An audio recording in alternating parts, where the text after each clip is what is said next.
Welcome to the Seriously podcast. I'm your host, Annaliese. Now let's get into it.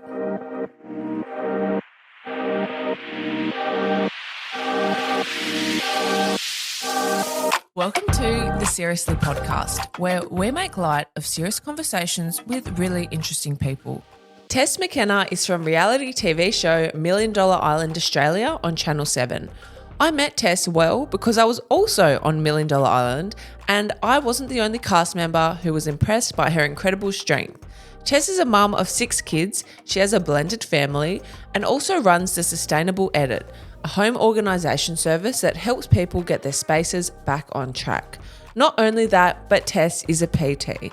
I know you're wondering, how does she do it all? And how and why on earth would you want to go on $1 Million Island? Well, I also wanted to know, so I sent her a DM and the rest is about to be revealed. I can't wait for you to hear this chat with Tess Mckenna. Here it is. Tess Mckenna, welcome to Seriously. Hello, thanks for having me. Thanks for coming in. I want to start by saying you're one of the most publicised cast members and a hero character on $1 Million Island Australia, which I was also on, and that's how we met. I want to ask, you got a lot of airtime. Did you expect that from going on the show, and why did you apply? No, I definitely didn't expect it going on the show. I kind of just said as a joke, oh, I could do that. It popped up on my screen on an ad. I was like, I could do that. And then I just kind of filled it out, and then I was on my way to work the next day, and I got there early and I was sitting in the car like, don't know what to do. And so I said, I'll just do the video and I'll just carry on the application. And then I got a call and then I was surprised about that. And then I got to the next stage and then I was surprised about that. So like every single stage I got to, I was like, what? Is this actually going to, like, am I going to go? So yeah, it was all unexpected. And how did you feel when you got the final call?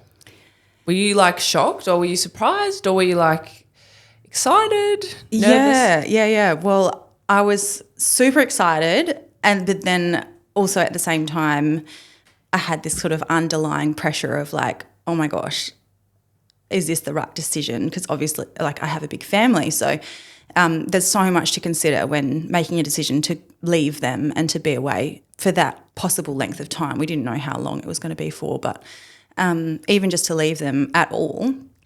So yeah, it was a mixture of excitement but also quite stressful and quite a big decision weighing on my shoulders. Yeah, as I said before, you are a mum of 6 kids, a beautiful blended family, and a lot of mums probably looked up to you because they probably thought, wow, like, she's strong, she's independent, she's doing something that she wants to do. And I think that's really good, because I think a lot of the time people think you're a mum and you can't do anything that you want to do. And I don't agree with that, because I feel like you still have to live your life. You're still your own entity. But at the same time, how hard was that? Leaving them? Like, did you say mummy's going on holiday? Like, yeah, oh, you're absolutely right. Like, it is, you do need to keep yourself as a mum especially, and you need to set aside time to be able to work on yourself and have your own ambitions for you. And yes, you know, in the background, everything you do is for your kids. That's just, that part comes naturally, and it's more unnatural to then put aside time and be like, I'm doing this for me, because it feels selfish. So, but it's not. It's not, and it shouldn't be that way. But unfortunately, when you become a mum, it is, and it just turns that way. Making the decision to go, I definitely, my intention was to do it for my family, but I also then had to change my mindset and say, actually, I have to do this, and I need to set my purpose and my vision of what I want to achieve on this, and I did, and there were a lot of other mums there too, and it was really, really amazing. And parents, dads too. It was really amazing to kind of see what mindset they were in as well, because we kind of bounced off each other a little bit. So that was nice. Yeah, I saw that you got along with a lot of other parents, which was nice. You could share that same philosophy of how hard it was at the time. Yeah, well, I think we all kind of found that it was easier to just shut off completely from your family, because we had no contact with them, no communication. We couldn't find out how they were during the day, or have an update, or just a little photo. Like, there was nothing. So pretty much we all just were like, nah, we have to just completely shut off and detach ourselves and focus on the next thing. And as soon as we let any of those emotions in, you know, I'd look at a picture that I'd brought along in my bag of the twins or of the kids or something. I actually couldn't look at it for the first few weeks, and because I couldn't handle having it brought up in front of me. It was really, really difficult. So I had to just shut off and just completely detach myself from my family. To set the scene of $1 Million Island, for those who didn't watch or haven't seen the show, what was it like? I was there with you. We weren't in the same camp, but I experienced it as well. Yeah. In your own words, what was $1 Million Island like for you? Because for me, it was the hardest thing I've ever done. I actually just got goosebumps thinking about like The trauma. yeah. Looking back on it now, I can definitely say like it was such an incredible experience, a once in a lifetime opportunity. And I knew that was going to be the case, and I knew that making the decision, I was like, I have to do it. Like, you know, you only get this chance to do this kind of incredible thing once and challenge yourself in this way once. Like, you have to do it. And it was so hard. It was so hard. So many more components that I wasn't prepared for came into play. Like what? Like the fact of the social aspect. Like, yes, we were kind of thinking, oh, yeah, we're going to be hungry, we're going to be tired, you know, it's going to be hard, we'll have challenges. But then what you didn't think of, or what you couldn't really prepare for, was the fact that so much of $1 Million Island was a social game. And when you're so exhausted and depleted and you're starving, people's energies, their moods shift, people are reactive, you're so consumed because you have no outside input. So you're just on this island completely isolated with the people that are on the island with you, and you have to be switched on all the time. You have to be, you know, communicating with people and making friends and getting people to like you, because if you don't, you're going to get put up and you're going to go home. If people don't like you, you're going to, you know, you're at risk. So that part of it, when you're that tired, to then always be sort of overly attentive of how your own behaviour, and making sure that you're always trying to be switched on and know what's going on, was really hard for me. And I'm an extrovert naturally, so it automatically, like, I would have thought easy. Like, I'm good with people, I like chatting, I like making friends, easy. But it was hard. It was hard when you're that hungry and that exhausted. I was definitely in a mood the whole time. Everyone in my camp knew, don't go to Annaliese. She hasn't had a coffee in a lot of days. Hey guys, if you've loved listening to the Seriously podcast, we'd really appreciate a 5-star review on Apple or Spotify podcasts.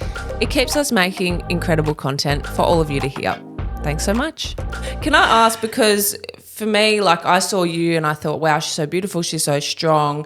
And you really touched the hearts of your whole camp. Like, a lot of people got along with you. You're very popular and you were like the mum of your camp. Like, you really took on that motherly role. But I want to ask, like, you kind of flew under the radar and being nominated for a while. How many days did you actually last? And what kind of came to your demise? Like, how did things roll out for you? Yeah, well, that was kind of my intention, because I thought that my strength would more so be on the social aspect rather than in the challenges. And the challenges, you just couldn't pick what was going to come up. So it was such a high risk of going home if you did get picked for a challenge.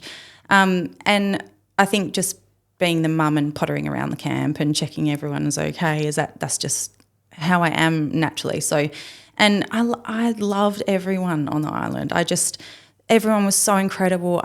My favourite thing was literally just sitting down and chatting to people and having that human connection where you're not interrupted by phones going off or, you know, a car driving past or other people chattering, or it was just quiet and you could really get to know someone for who they really are, and that was really special. So I wanted to invest my time into getting to know everyone, because there were some people that had the most incredible stories that were on the island that I would never otherwise get the chance to meet. So it was I felt so lucky getting to just meet those people and hear some of their stories. I really felt privileged for that. And I wanted to look after them. I want to make sure everyone's okay. And in return, I got looked after as well, and I think people kind of definitely had my back a little bit throughout the journey. So I just happened to fall into a really lucky place. I was there for 26 days. Oh, wow. Yeah. What's the full length of time you can last there? So it went for 29 days. Mm-hmm. I lasted 15, everyone. I know, I'm shocked too. Who would have thought? That's over 2 weeks ago. It all kind of seemed to blur into one after a little while. Like I think the first few days we were like, oh my gosh, the days are taking so long and we've got ages here. But then after 2 weeks we were like, oh my gosh, we're up to day 7, 18, 19, we're 21 now. Like it was just kind of kept on ticking over and we didn't actually know, we never got told when there was going to be a finish date. We never knew when it was coming. So we were kind of estimating, being like, okay, there's this many people left right now. So yeah, but I lasted 26 days out of the 29 days. Just for everyone listening at home, like 26 days is a really long time there because we got fed nothing. We had no food. We slept on the ground. There were scorpions, bush pigs, snakes. We had to eat the most disgusting things, like if we could fish them from the ocean. And it was just a really tough experience. So for Tess to last that amount of time is incredible. Like I was struggling and by day 15 I actually got eliminated, but I was out. Like I was just over it. And I feel like a big part of who you are, I've noticed, you're very mentally tough. Yeah. Where does that come from? I think I like to think of the positive side of everything and look at how things can be better and I can make them better. And regardless, time's going to pass. So you may as well make it something that you enjoy, or you may as well work hard at something because time's going to pass anyway. So I think I definitely learned that from my mum. She was a very, very tough woman as well, from a line of tough women. And I also have, brothers and sisters, and I've known that when I do have those moments of really sinking down, I can reach out. And so I think that also makes me feel really secure in being able to be stronger in myself.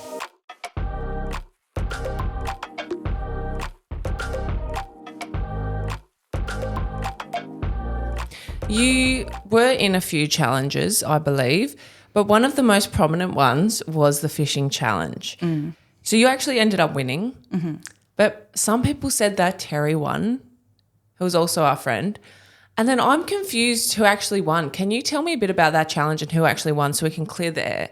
Because everyone still asks me about that. And I'm like, I don't know. It's so funny. I actually haven't heard that. Okay. Yeah, but I mean, Terry did amazingly. She really tried her absolute hardest and she did so well. She was diving down for the sea cucumbers in the mud just like we were. Everyone sort of was trying to do their part in thinking what the best decision was. There wasn't a huge amount of options.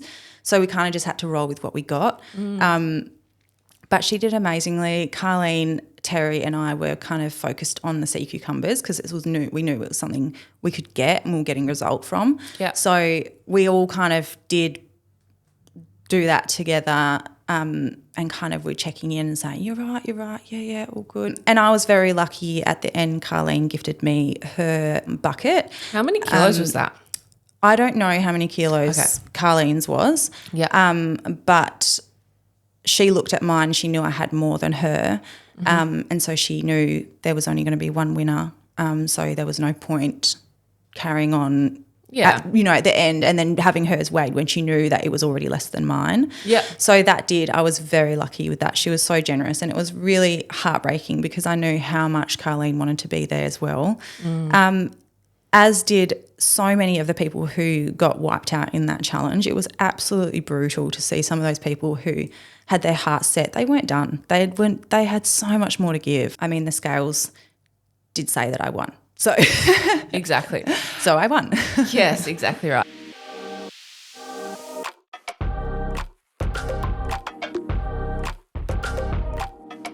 And so from that challenge, the rest of the camp went home, is that right? Yes. And then you were on your own. I found it very interesting. Personally, I would have been too scared to do this, but you chose to sleep at your camp on your own. And to set the scene, everyone, it's in the dark, it's surrounded by wild animals.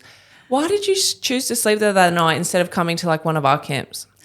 I wanted to take the time to pay my respect to my camp that left. We had spent so much time together setting up the camp. You know, the boys have worked so hard on the beautiful shelter that we had, and we had some beautiful women who set up this kitchen. It just felt like home, and I still felt like they were there with me. And I was so emotional, and after that, and after seeing them all leave, that I didn't want to just go to another camp and that be that, because I didn't want to make a decision in an emotional state. I wanted to be clear-headed and be strategic, which is what they wanted for me. And I said at the beginning when they left that, you know, I'm not the best in strategy. I don't think strategically minded, because I rather just be friends with everyone and get along and keep the peace. So they did help me out with some tips and thoughts of what they wanted me to do. So I wanted to respect that and just take some time before rushing into a decision in my camp. That was my first little camp home. But what happened the next few days was shocking. Mm-hmm. Your camp got raided and everything got taken. Yeah. How did you react to that? How was that for you?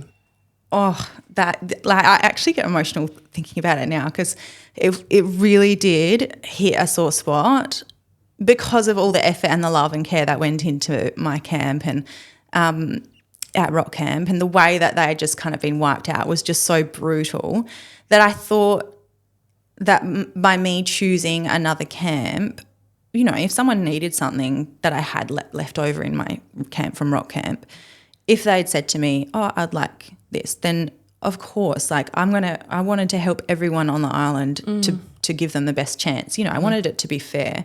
But I think people kind of had another vision that they needed to go and grab things. And I get people were in that sort of survival mode where they needed to just grab things and run and do it for themselves. But for me, it was just not necessary to go down that way. And I just felt really attacked, and it was pretty horrible. And I was so lucky. My new camp, I'd chosen Top Camp by then. Vine Camp was in consideration. That was mine, guys. Top Camp, I'd moved there, and they were so supportive. You know, they helped pull logs of wood back up to Top Camp, and I definitely had some shoulders to lean on when I was pretty upset. We caught up for dinner when you got back to Perth. Yeah. And we spoke about our time on MDI. You said when you returned home, your mental health deteriorated. Yeah, definitely. Mine did too. Can you talk to me a bit about that? I think it's one of those things, like I said before, that, you know, you can prepare to go away for something hard and visualise what it's going to be like, but there was never once before I went away that I envisioned coming back to be the biggest challenge. And it was the hardest thing of everything that I did on the island, off the island, was coming back into real life, into reality again, after being completely consumed by this island life and isolated in that's all I know, that's all I care about, like, because I'd completely detached from everything. I'd shut everything off, and I was completely in this zone of like, well, I don't know what's going on in the outside world, so there's no point thinking about it. So as your coping mechanism, you shut shut everything out. I shut everything. I shut my family out. I shut any thoughts of home. I shut anything.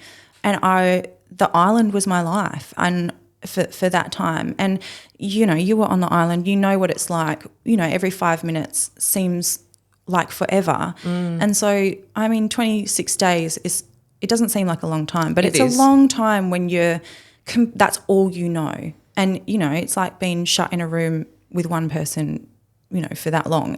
You're going to get to know them, and time's going to, you know, it's a really intense experience. So coming home was really the most challenging part of all of it, and it was really difficult to come out from. I struggled getting back into my routine. I struggled with my eating a huge amount in terms of I actually had to go to the doctor because I couldn't leave the house without having food on me. And I couldn't, really? Even if I knew I was going to be back in 10 minutes, if I was doing the school drop or something like that, I actually couldn't shut the door and leave the house without knowing I had food that I could eat on me.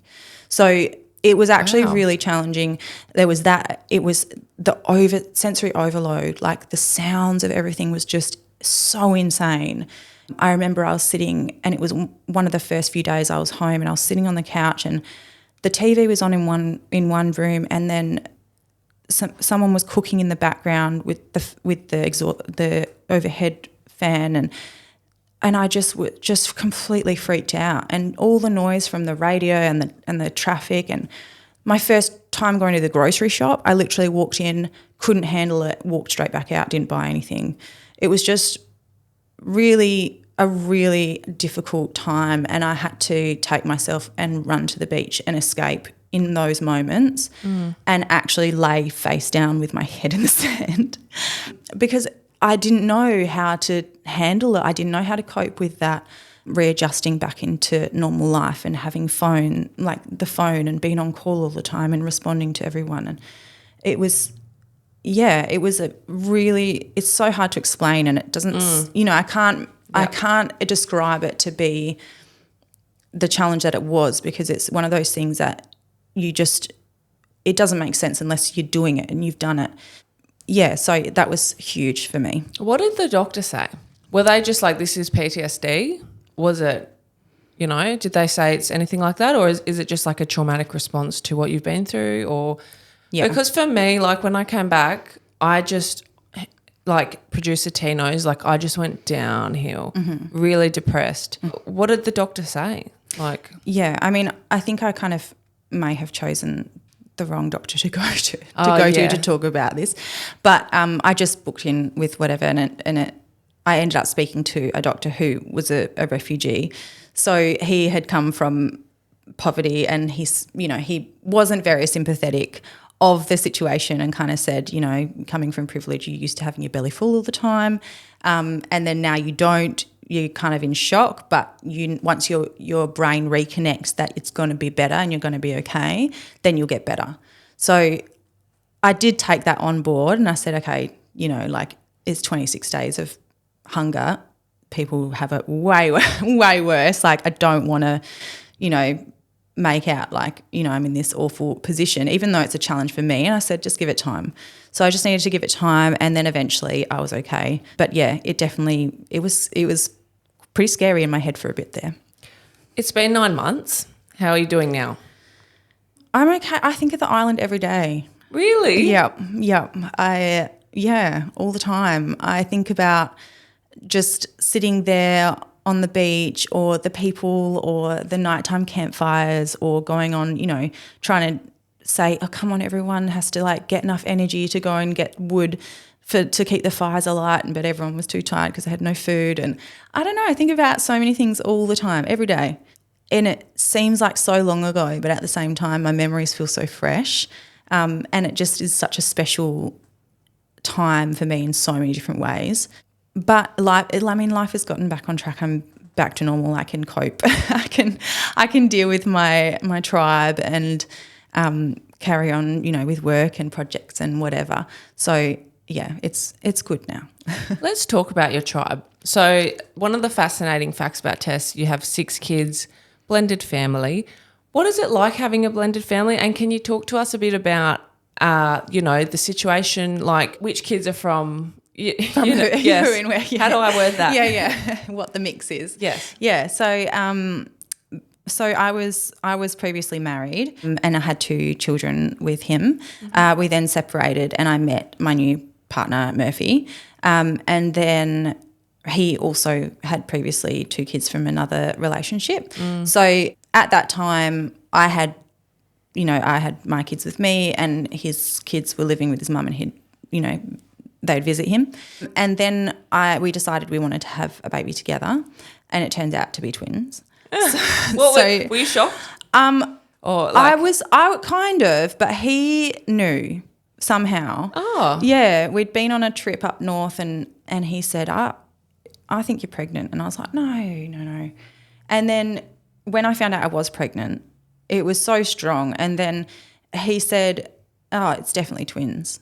And I'm like, no, don't be so silly. And then as we were walking into the ultrasound, he goes to the lady and to me, he goes, oh, so what's your reaction going to be when you find out it is twins? And then before that, there'd been heaps of comments of him saying, oh, there's going to be 2. We need to find 2 names or whatever. So he knew. I wonder how he knew. Don't know how. Sixth sense. I don't know. But then, yeah, it was definitely shocked to kind of get my head around. But it's been the best thing ever, yeah. They're very cute. The twins are so cute. All your kids are beautiful. Yeah. So then there's the twins. And then 2 weeks after I had the twins, Murphy actually got full custody of his 2 children. Mm-hmm. So then they moved in with us 2 weeks after I'd had the twins. So that was pretty crazy adjustment. I pretty much went from having 2 kids to 6 kids in 2 weeks.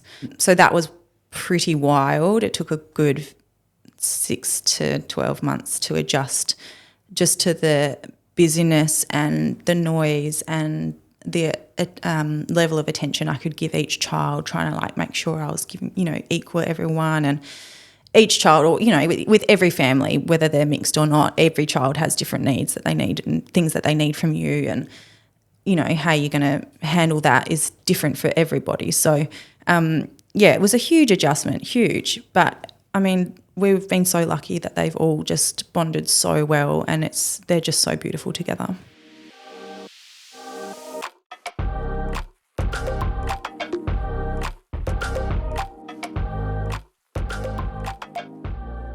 You have your new business, the Sustainable Edit. Mm-hmm. Well done. Thank you. Very exciting. Can you tell us a bit about that? Yeah, this is a project that I've wanted to do for ages, but I've done it more in the sense that I've helped friends and things organise their houses or their spaces or things like that because I love it. And one of my friends said, you just have to make it into a business. And I said, no, I don't want to, because I don't want to take the joy out of it. Like, I love helping people this way. I love, making people feel good when they're at home, or just knowing that, they've got that's done. It's checked off their list. Like, they don't need to think about it again.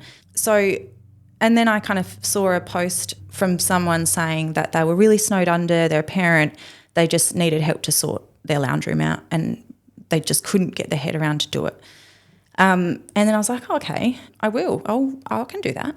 And then I just was like, I will make it a business, and I'm just going to do it. I'm just going to chip away bit by bit, and I'm going to do it while I enjoy it, and I'm going to do it for that reason still.